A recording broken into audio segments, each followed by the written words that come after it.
From the Times and the Sunday Times, this is The Story. I'm Manveen Rana.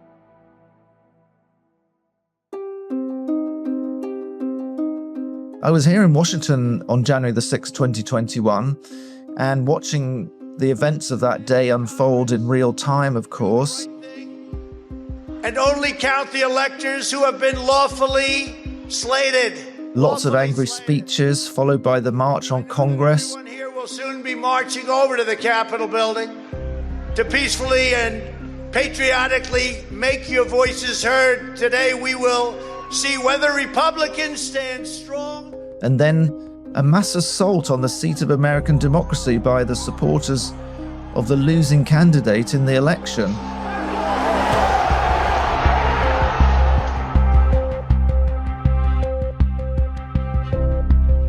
David Charter is an assistant editor of The Times, based in Washington, D.C., where he's covered American politics for 7 years. I just remember struggling to process the enormity of what I was seeing. Breach of the Capitol!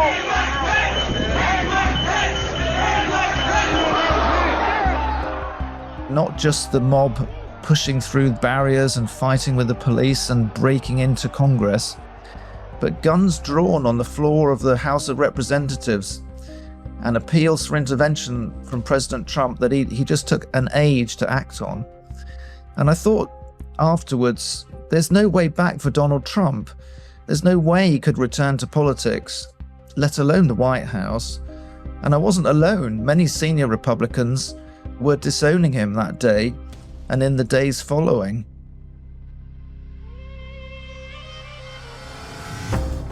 When it comes to accountability, the president needs to understand that his actions were the problem, not the solution. That the rally yesterday was unseemly, it got out of hand. There's no question, none, that President Trump is practically and morally responsible for provoking the events of the day. And yet here we are.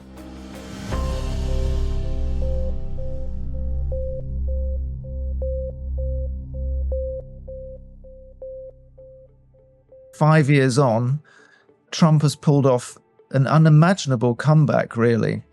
He's defied all the laws of politics and has continued to do so.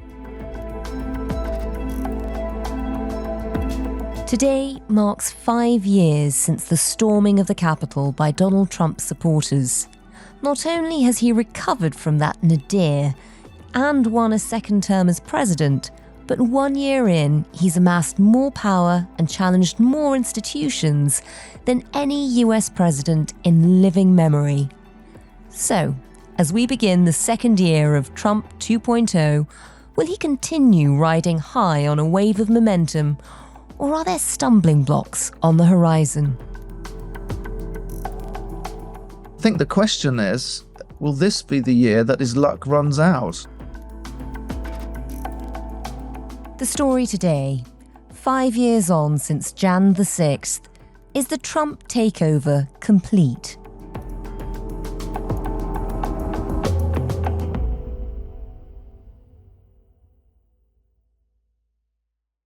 David, you've been covering Washington, D.C. and American politics for years now. What was it like covering it in 2025?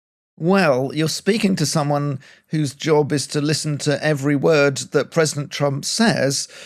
So it's a bit like getting stuck on a roller coaster ride. You can't get off, really. And I think many Americans feel the same.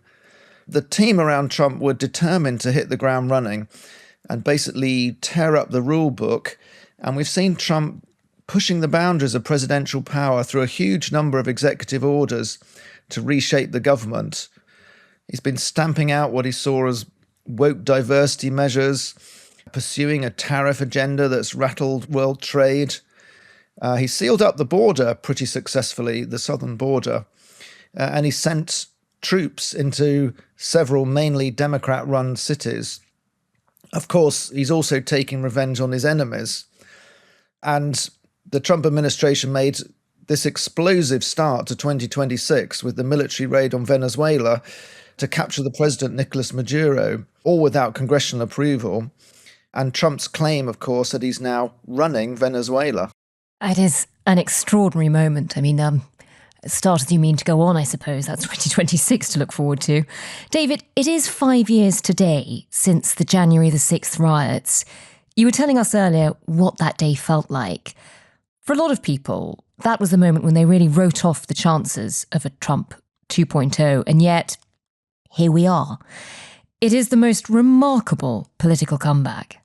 It's been astonishing to watch, and of course it's due to a combination of factors, not least the ineffective opposition put up by the Democrats, I think, but also this enormous magnetism and hold that Trump has over millions of loyal supporters who stuck by him and motivated more people to support him in the 2024 election with promises of resolving the chaos at the southern border, bringing the economy back from very high and unpredictable inflation under Biden. Admittedly, that was already underway, but Americans weren't feeling it. And Trump said there'd be a new golden age, and enough Americans believed him. And politically and constitutionally, it does feel like he's stronger than ever. There are a couple of key reasons why Trump arrived in the White House really emboldened to become perhaps the most powerful president we've seen in modern times. And one of those arises directly from the aftermath of January the 6th, because a case was brought against him under the Biden presidency to prosecute him for actions leading up to that day. But it led to the Supreme Court considering just how much power and immunity does the president have to carry out actions while in office. And it decided in a ruling in 2024, known as the immunity ruling, to give the president of the United States really a huge amount of license to act freely while in office. This has also led to the philosophical underpinning of Trump's power grab in office, which is known as the unitary executive theory. And it's a controversial interpretation of the Constitution of the United States, which gives the executive, and that's the presidency, a wide-ranging ability to lead the nation in the way that the person of the president thinks fit.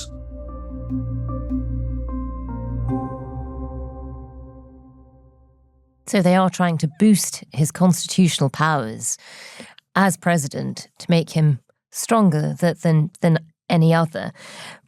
David, we're going to look at some specific areas where we've sort of seen the impact this is having on American democracy. And we should say this isn't a report card on the Trump presidency so far. This isn't about his foreign policy or his domestic policies. This is much more about the structure of power in America.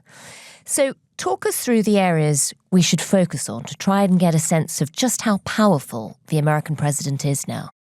So we've seen an extraordinary use of executive orders by President Trump, well over 200 of these directives trying to enforce his policy agenda in all sorts of different ways, and many of them targeting the traditional pillars of civil order in America, such as cutting back on the civil service, taking aim at universities and how they're run, targeting law companies, in the process sidelining Congress, which would normally make laws, and also attacking the media. I mean, basically an assault on all the institutions that would normally hold a president to account. Well, David, tell us a bit more about that. How has he challenged the powers of Congress? So there are three branches of government in America. The presidency, that's the executive, the judiciary, that's the courts, and then the legislature, that's Congress. And as I say, Congress has really been largely sidelined in the Trump presidency, apart from one big effort to pass what he called the One Big Beautiful Bill, his main tax-cutting law.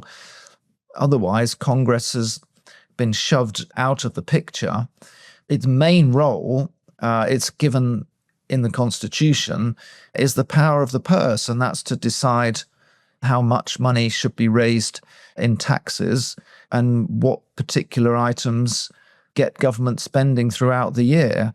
But here we have Trump, through his executive actions, basically withholding funding that's been authorized by Congress, for example, for scientific research, and also dismantling whole agencies that were authorized by Congress, like the U.S. Agency for International Development, and winding down the Department of Education, which Trump has promised to close, and the tariffs, which Trump has taken emergency powers to impose on numerous countries, and particularly onerous ones on the neighbors, Canada and Mexico.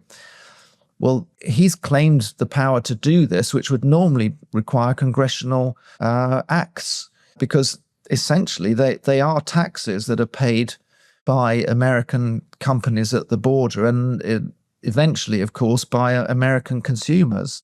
I mean, that is remarkable. So he, in some cases, like the tariffs, he seems to have bypassed Congress altogether when it is something that they should be having a say on. And then in other instances, you talked about there, withholding funds, directly going against decisions that Congress has come to. Why aren't Congress fighting back? Why aren't they challenging his decisions on things like that? Well, both houses of Congress have Republican majorities. They're small majorities, but it's enough to mean that his loyal support, I would say, especially in the House, where representatives are elected, must stand for re-election every 2 years, they really need the support of Donald Trump. And he's proven over his time in politics that he can basically destroy a politician's career through the power of his social media posts alone, really. And this has galvanized and concentrated the minds of many of those in Congress who, of course, many of them are true believers, and those who aren't, they risk career suicide if they stand up against him. David, you mentioned the media too, and that's, often seen as another important part of the checks and balances of presidential power. Are they able to hold him to account? Well, the media does continue to try to hold the president to account, but we've seen how he managed to stage this remarkable comeback from the nadir of January the 6th through the force of Trump's personality and the extraordinary support he commands from his voting base. A whole alternative to the mainstream media has grown up on the Trump side of the equation. Those journalists have now been given priority, for example, in White House briefings, where a member of the new media, as it's called, will always get the first question now. That used to fall to the Associated Press. There's a lot of news. We'll start with our new media seat. Mr. Bowling, it's great to see you here. He's of Real America's Voice. He's also the host of Edge, his interview and commentary podcast. Please, Eric, why don't you kick us off? Caroline, thank you very much for this and inviting me to the new media seat. As you point out, affordability crisis, it strikes me energy prices have been coming down aggressively since President Trump's second term. You point out how President Trump is changing the affordability in America, but how will he ensure that the legacy media doesn't flip the script and change it so that they're using affordability as their word, their idea, versus what the American people who know much better? Yeah, well, it's a great question, Eric, and it's a point of frustration for the president and for myself. In just one example of Trump's crackdown on the traditional media, the Associated Press was suspended for a while after they refused to follow his directive in an executive order to rename the Gulf of Mexico as the Gulf of America. And that's been a pattern that's followed throughout this presidency, where certain outlets can be restricted if they fall foul of the president, if they upset the president. And we've also seen that in the Department of War, which is how the Department of Defense has been renamed. brought in a whole new set of rules that journalists who had desks in the building were asked to sign in order to remain on the premises. And all of the mainstream media in America refused to sign up to this order from the Department of War Secretary Pete Hegseth, saying that they would only seek to cover official announcements if they were in the building, and they wouldn't try and find exclusives by talking to people in the building. Wow. And they've been replaced by the new media on the right. I mean, that is remarkable. So you're literally physically restricting access to the spaces where you would normally hold power to account. Now it's much harder for ordinary media to get in. He also seems to have resorted to the courts against some media institutions. Yes, this is a very familiar strategy for Trump from his business days, which is to basically drag opponents through the courts with really extraordinary lawsuit claims.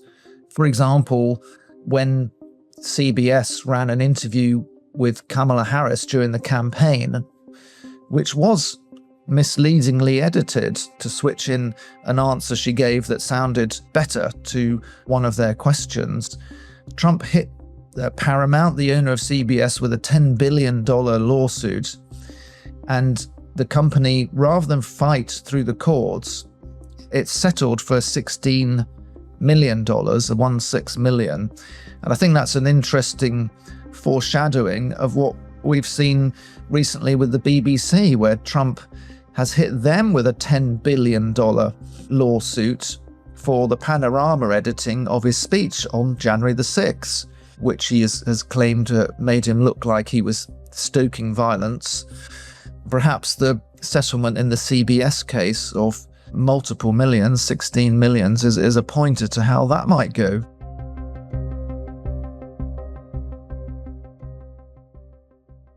One other way we've seen Trump fighting back against the mainstream media is that quite often now, when he's asked a searching question on an issue he's not really keen to answer on, for example, the Jeffrey Epstein affair, he's turned the tables on the journalist, quite often a female journalist, and really made a personal attack on them.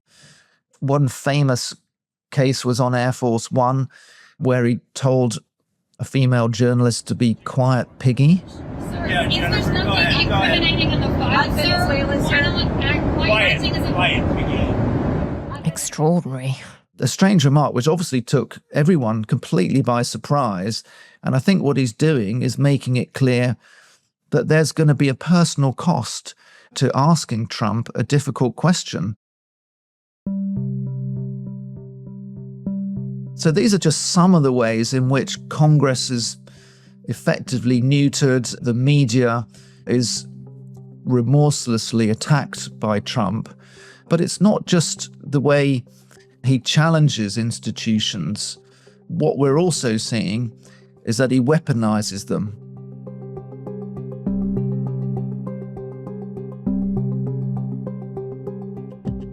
David, you've been telling us how Donald Trump has succeeded in aggregating more power than your ordinary president by challenging institutions like Congress and the media.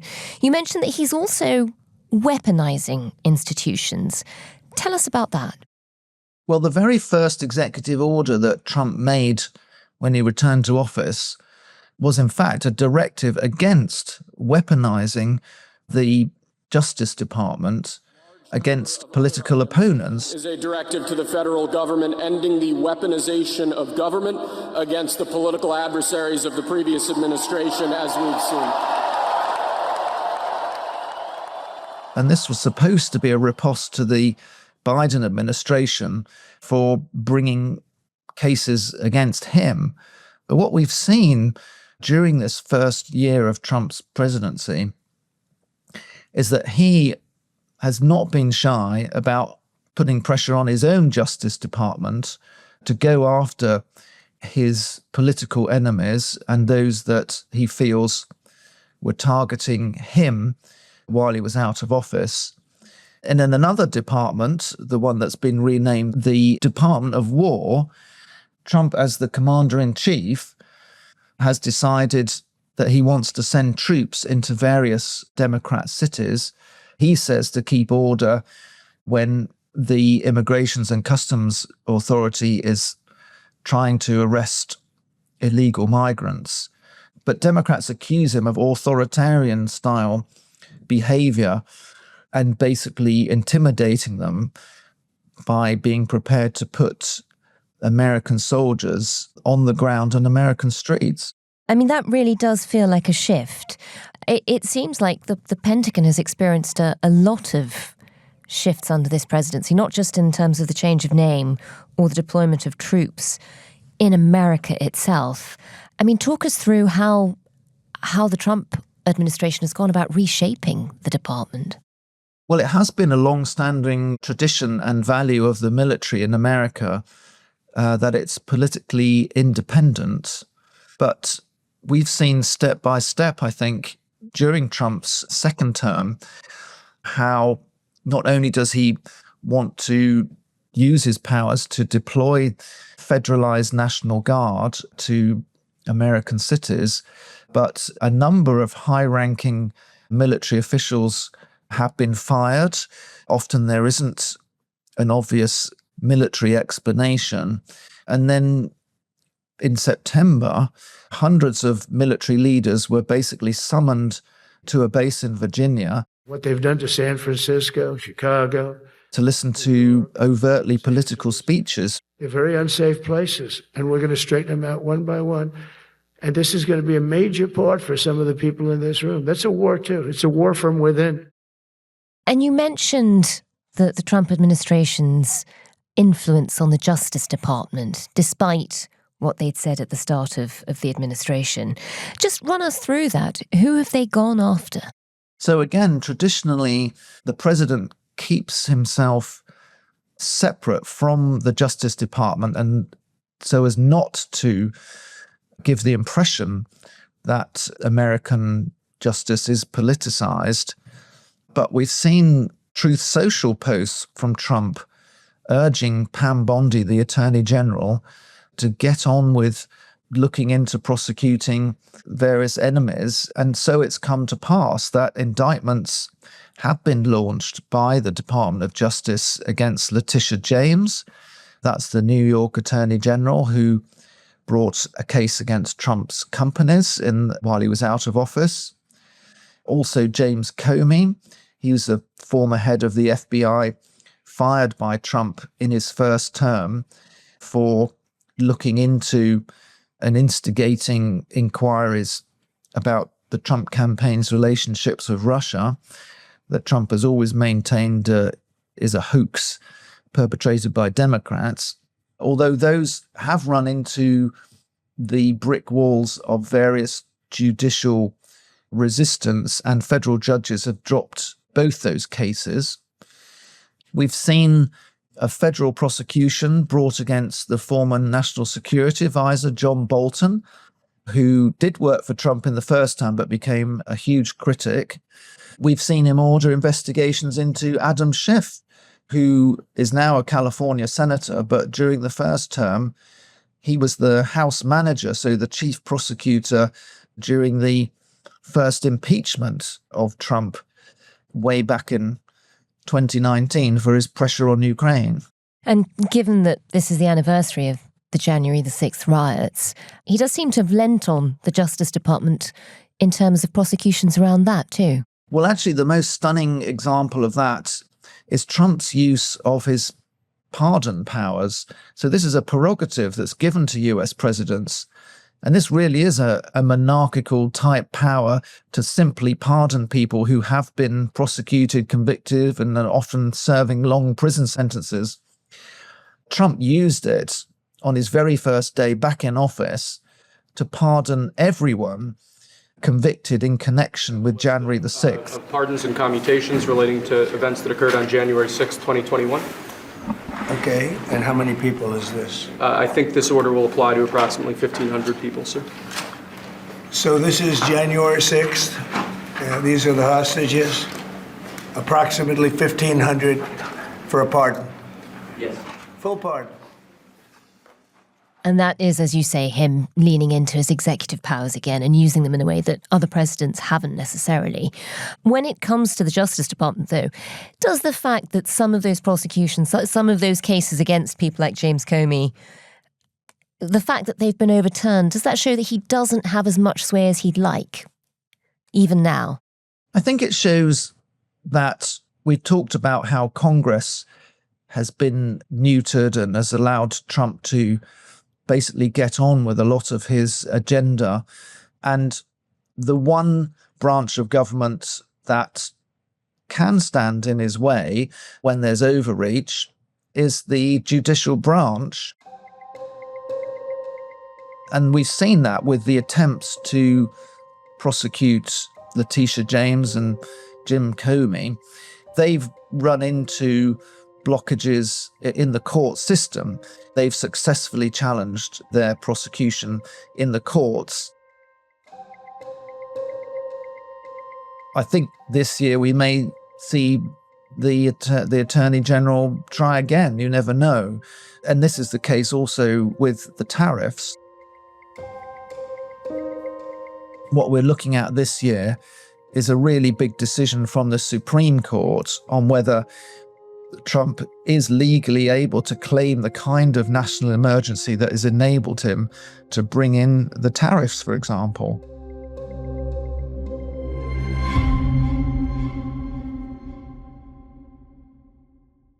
So, David, it sounds like after an unstoppable 2025, Donald Trump might be hitting some roadblocks in 2026, like with this major Supreme Court ruling that could undo some of his executive actions. What are you expecting from this year?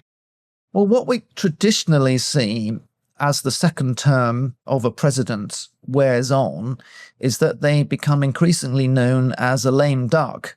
So everybody's eyes are looking towards the future. Who are the rising powers in the parties who will run the country going forward?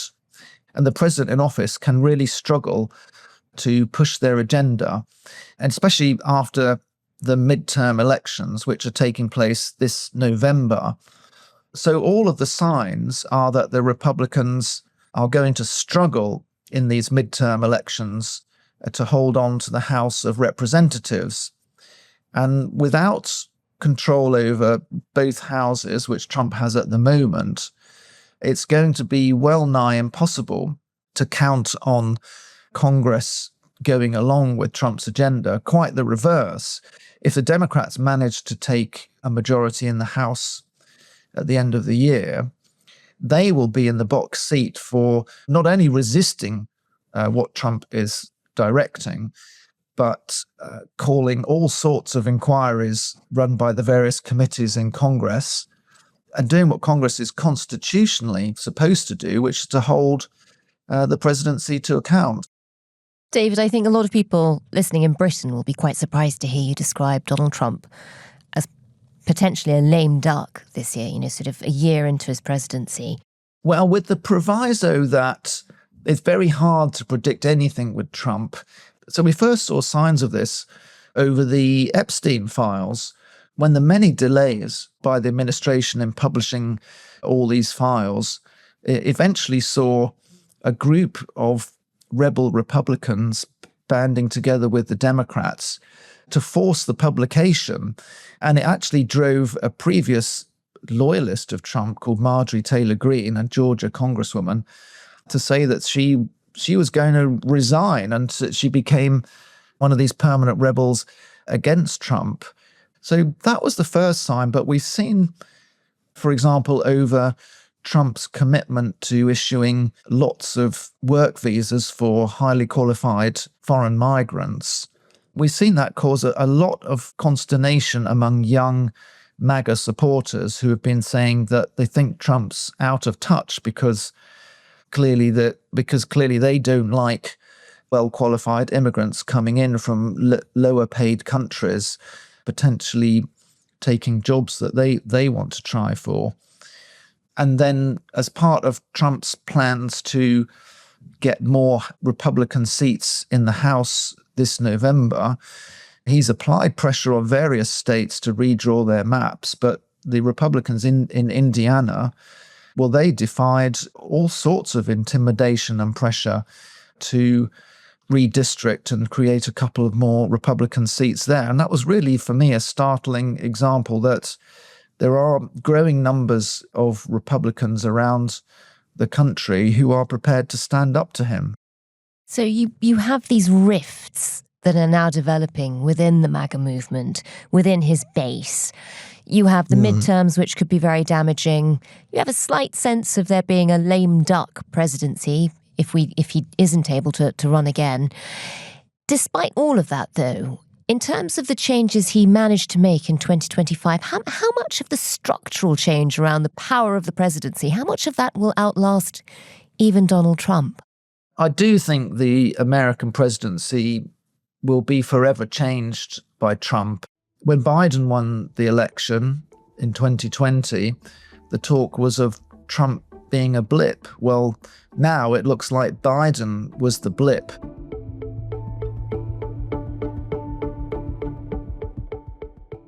I think Trump has shown in his first year back what a determined and aggressive president can get done, which is clearly a lot.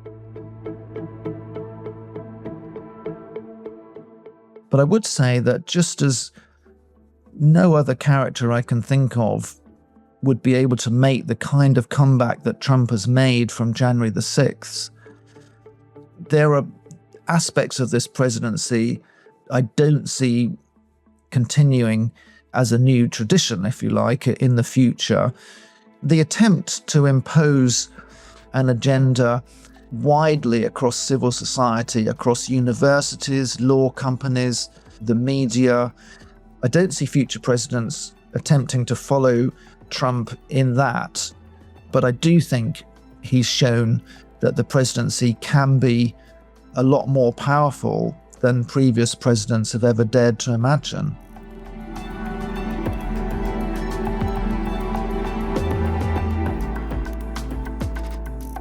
That was the assistant editor of The Times, David Charter, in America. You can follow all of the reporting on the Trump administration at thetimes.com with a subscription.